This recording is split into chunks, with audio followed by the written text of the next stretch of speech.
নজর রাখবো পরবর্তী সংবাদে। দফায় দফায় বৈঠক, ফের একবার আজকের দিনেও বৈঠক প্রধানমন্ত্রী নরেন্দ্র মোদীর এবং বৈঠক করেছেন উচ্চ পর্যায়ে। এই বৈঠকে ছিলেন প্রতিরক্ষা মন্ত্রী রাজনাথ সিং এবং অজিত ডোভাল সহ পদস্থ সেনাকর্তারা।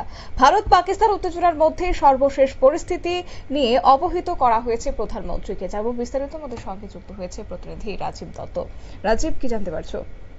প্রথমেই বলি, প্রধানমন্ত্রী নরেন্দ্র মোদী তিনি কিছুক্ষণ আগে একটি বৈঠক করেছেন। সেই বৈঠকে ছিলেন রাজনাথ সিং প্রতিরক্ষা মন্ত্রী এবং জাতীয় নিরাপত্তা উপদেষ্টা অজিত ডোভাল, এছাড়া chief of defence staff Anil Chauhan সহ সমস্ত পদস্থ সেনাকর্তারা ছিলেন এবং প্রতিরক্ষা সচিবও ছিলেন।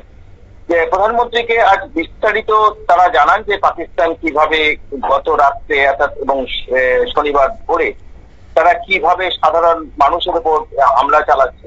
বিশেষ করে 26টি জায়গায় তারা হামলা চালিয়েছে এবং বহু, তার মধ্যে একজন জম্মু কাশ্মীরের একজন সরকারি অফিসারকে বাড়ি উদ্দেশ্য করে তারা হামলা করেছে এবং তিনি মারা গিয়েছেন। সমস্ত বিস্তারিত তথ্য এবং তার সঙ্গে তাদের এই হামলার প্রতি, তাদের হামলা রুখতে কিভাবে ভারত প্রত্যাঘাত করছে, সেই সমস্ত বিষয়গুলোই কিন্তু সরকারিভাবে 3 সেনার তরফ থেকে যেমন তুলে ধরা হয়, তেমনি প্রতিরক্ষা মন্ত্রীও বিষয়গুলো জানান এবং সেই সঙ্গে বাহিনী জানায় যে কিভাবে তাদের ভারতের টেরিটরিকে বাঁচাতে এবং পাকিস্তানকে প্রত্যাঘাত করতে কি কি পরিকল্পনা তারা করেছিল এবং কিভাবে এই সমস্ত পরিকল্পনাগুলো তাদের 26টি জায়গায় তারা কিভাবে ড্রোন হামলা, মিসাইল হামলা করেছে। সেই যেন যে হরিয়ানার একটি জায়গায় ড্রোন হামলা করেছিল এবং সেখানে সে মিসাইল হামলা করেছিল, ব্যালিস্টিক মিসাইল। সেই মিসাইলকে তারা আকাশপথেই কিন্তু ধ্বংস করে দিয়েছে। অর্থাৎ এই সমস্ত বিস্তারিত খবরই কিন্তু আজকে প্রধানমন্ত্রীর সামনে তুলে ধরেন প্রতিরক্ষা দপ্তরের তরফ থেকে, ডিফেন্সের তরফ থেকে, সেখানে প্রতিরক্ষা মন্ত্রী এবং ডিফেন্সের প্রধানরা যারা ছিলেন তারা তুলে ধরেন এবং সেই সঙ্গে প্রধানমন্ত্রী তিনি নির্দেশ দেন যে সীমান্তে কড়া নজরদারি যেমন বাড়াতে হবে, যাতে কোনো রকম অনুপ্রবেশ না ঘটে।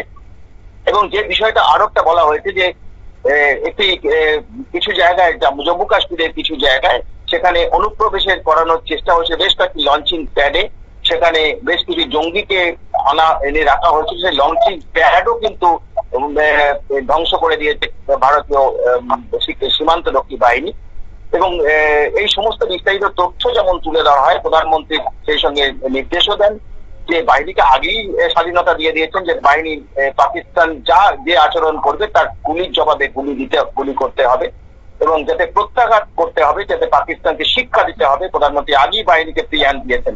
তাই আজকে পুনরায় বৈঠক করে তিনি পাকিস্তানের এই যে ধরনের আচরণ পাকিস্তান করছে, বর্বরোচিত আচরণ, তার আরো কড়া জবাব দিতে দেওয়ার নির্দেশ দিয়েছেন। তিনি যে কড়া হাতে পরিস্থিতি মোকাবিলা করার নির্দেশ দিয়েছেন এবং খুব সংক্ষিপ্ত বৈঠক, 8 ঘন্টার মতো বৈঠকটা হয়েছে এবং বৈঠকে প্রধানমন্ত্রীকে যেমন সমস্ত কিছু বিস্তারিত তারা তুলে ধরেছেন, একইভাবে প্রধানমন্ত্রী বলেছেন এবং প্রশংসা করেছেন সেনাবাহিনী, যেভাবে সেনাবাহিনী পাকিস্তানের হামলাকে প্রতিহত করছে এবং সেই সঙ্গে তিনি নির্দেশও দিয়েছেন যে আরো কড়া হাতে পরিস্থিতি মোকাবিলা করতে হবে, যাতে পাকিস্তানকে সে যেমন শিক্ষা দেওয়া যাবে এবং পাকিস্তানের জঙ্গি গোষ্ঠীগুলো ভালো করে শিক্ষা দিতে হবে, এই নির্দেশ তিনি সেনাবাহিনীকে দিয়েছেন।